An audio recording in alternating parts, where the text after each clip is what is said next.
Powerga yetib qo'yasiz. Prasharkaga umuman tushmaganlar. Mana shumi butun Toshkent gapirayotgan sayqalli San Sebastianni beqasam tonlar kiyib, buncha meni kuydirasiz degan joydan beqasamlarni kiyib olib keldik. Ko'pchilik kommentariyada so'ragan sayqal restoraniga yetib keldik. To'g'risi uzoq yurdik juda ham lekin sentrdan. To'g'risini aytsam, ko'pchilik so'ramagan, lekin ko'pchilikning og'zidan tushmayotgan sayqalga keldik. Videoni oxirigacha ko'rsanglar, haqiqatan maqtalganchami yoki taksi bevor. Bor ko'ramiz. Ketdi. Xullas, birinchi bo'lib ikkita salatimiz keldi. Bizani o'rnimizga zakaz qo'yishgan. Bay mana buni qara. Oh, Uradasiz sochni ekan. Men kesishga ulgurmadim. Mana buni ko'ryapsizlar, prям sochni men kesishim ham kerak emas, по-моему. Bismillah. Burata qanaqa bo'lish kerak bo'lsa, xuddi shunaqa burata, maksimalni sochni ekan. Mana qarashim. Lakirovka qildim. Keldi. Manda yo'q. Mengacha prям detsel pasta yetmayapti. Ha, вот прям burata молодцы. Mana ikkitalab like qo'yyapman. Lekin bu salatga, menda 3 ta. Lekin bu salatga menga ozgina pasta sos yetmadi. Ano 100% bo'lishi uchun. Lekin молодцы. Ahmed beni rozovый pomidor qo'yishgan. Ko'p joyda oddiy pomidor qo'yishgan. Qimmatsini. Bu yaxshi. Baqlajonni erinmasdan dumaloq qilib o'yib chiqishibdi. Bu juda ham mayda ish. Gap yo'q lekin.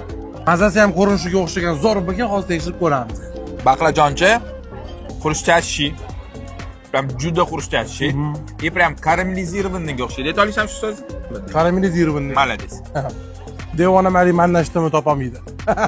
Такой sweet chili sousi ham me'yorida. Assalomu alaykum. Ko'p joyda baqlajonni просто kraxmalga aralashtirib, flyuturga tashlashadi. Bu yerda именно klar. Spesialniy kraxmal un bilan, suv bilan klar qilib, o'sha klarga bo'ktirib chiqilingan. Salatga realniy bitta like. Pulini olmaganmiz, olganimizda $10,000 kamida olgan bo'lardi. Olmaganimizda u yog'ini xudo biladi nima bo'ladi. Odam ko'p bo'lgani bu juda ham yaxshi, lekin odaminglar ko'p, sizlar buni bilib olsizlarmi? Yoki zagotovkalarni ko'paytirib, har bitta ovqatingizda bor qilib qo'yinglar, yokida menyularni qisqartiringlar, chunki menyuni yarmi yo'q degani bu juda ham yaxshi narsa emas. Go'sht местный, go'sht marinovanный, ko'rinib turibdi, go'sht не fermentированный. Shashlik bo'lib qolmagan bo'lsa bor. Xullas, men so'ragan prasharka emas, afsus, men boya adashimman. Даже bu medium emas. Medium rare bu? Medium rare. Местный go'sht, не fermentированный go'sht, bunaqa prasharka deyish опасно. Brucellozmi? Gilja короче. Men so'ragan prasharkaga ming afsus 2 barobar tushmagan. Ya'ni bu medium rare. Mana ko'rsanglar bo'ladi. Mediumdan bitta past. Даже medium rare. Mayli, yeb ko'ramiz. Bismillah deb. Qarasangiz aslida bir xil joylari qalinroq, bir xil joylari ingichkaroq-da. Qalin joylari medium rare qolib ketgan. Ingichkaroq joyi o'tgan lekin. Bo'libay. Bu tibon emasda, 2 xil go'shtdan iborat bo'lgan. Uni har xil pishirish. Buni kesatgan, noto'g'ri kesishgan. Lekin shu kesishgan go'sht. Mana nima qiling? Maqasopmi? Tushunayapman, Hech puloli reklamaga. Powerga yetib qo'yasiz. Prasharkaga umuman tushmagan. Mana olib kirib berasiz-da. So'ragan prasharkalarmi degan savollar berasiz men sizga. Go'sht вкусный, местный, marinovkasi yaxshi. Marinovkasi bir joyimizga o'xshagan shashlik emas. Eng og'ir. Steak nomli shashlik emas. Qatligini aytmayman. Lekin ming afsus, men so'ragan prasharkaga tushmabdi.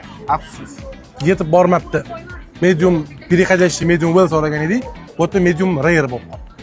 Xullas, steak haqida fikrimizda ozgina prasharkaga ozgina emas, 2 marta tushmagan. To'g'risi, bilmadim, men fikr bildira olmayman. Lekin biza Buxorodan ketgan bo'lsak ham, ichimizdan Buxoro ketmadi. Halagacha cho'pon yuribmiz. Sababi mana Bag'uri. Hol, qani bismillah. Like. Qo'shno. Shu kungacha Toshkentda Bag'urini eng zo'r yeganim Marina restoranida edi. Qolgan joyda unchalik zo'r emas edi. Bu yoqda shunaqa urbinda prям zo'r Bag'uri ekan, просто boshqa gap yo'q, просто zo'r Bag'uri. Yaxshi. Yaxshi emas. Nega? Oqib chiqib. O'qish kerak emas. Oqish kerak bu kasharli, aniqam. Ana o'qiydi. Buni soq, buni soqma. Daragasi sirib yaxshi ketib qoldi. Ketdi. Uzoq chaynalyapti. Nega? Tabar. Kofta emas. Yaxshi. Qiyma shashlik mazasini beryapti. Yaxshi. Kofta emas ekan bu. Shunisi bor. Shu azga ketgancha kofta emas, no, yaxshi qiyma shashlik, yaxshi qiyma qatlet. Shuni ko'ryapsizlar, bu no debchi, maqtashga harakat qilyapti. Pulni qichig'ini olgan, menimcha bor. Voy, olmaganman. Men video qo'yib ko'rgan bo'lsanglar, kiringlar, ko'ringlar, pul bergandan keyin bloger o'zgarib qoladigan, shulardan bittasi mash bo'ladi. Mana shumi butun Toshkent gapirayotgan sayqalli San Sebastianni. Masha. Bismillah. Xullas, men bitta narsani hech qachon tushunmaganman. Nimaga Sebastianni Turkiya bilan birga taqqoslashadi, lekin bu desertni asl yurti bu Ispaniya. Bilib qo'yinglar. Bu turetskiy desert emas. Bu ispanskiy desert. Endi San Sebastian shahar otidan ham ma'lum-ku. Endi strukturasi bo'yicha cheesecake mazali, haqiqatda mazali. Lekin mangoligini ustiga prosta mango qo'shib bersa, fistashkovisini ustiga prosta fistashkovi qo'yib bersa, bu fistashkovi bo'lib qolmaydi. Ichiga fistashkovi pasta qo'shinglar. Agar fistashkovi bo'lsa, bu meni fikrim. Lekin strukturasi jihatdan, cheesecake strukturasi jihatdan молодцы. Menga yoqdi. Zo'r. Mana qaranglar, strukturachi prям Kremoviyda. Ha, mana. Krem. Молодцы. Prям yumshoq, ko'ryapsizlar? Mana bunday olganda yumshoq. Bu kako o'zini suzmaga o'xshaydi. Молодцы, yaxshi. Lekin buni mangoviy, buni pistashkoviy demasdim. Lekin strukturasi вкусный. Menga yo'q, молодцы. Mango zo'r. Mangoni o'zi zo'r-da. Shokolad bilan sochitanyasiz. Da. Xullas, xulosa qiladigan bo'lsak, xulosam ozgina cho'ziladi, lekin sabr qilasizlar. Vaguriga keladigan bo'lsak, vaguri juda ham mazali haqiqatdan. Burrata salat yaxshi, lekin baqlajonli salat вообще super. Endi steykga keladigan bo'lsak, to'g'risini aytsam, men bu yerga kelib steyk boshqa buyurtma qilmagan bo'lardim. Sebastianlar вообще konfetka вкусно. Kofta qolib ketdi. Koftani to'g'risini aytsam, men uzoq chaynaganim hisobiga tak o'rtacha.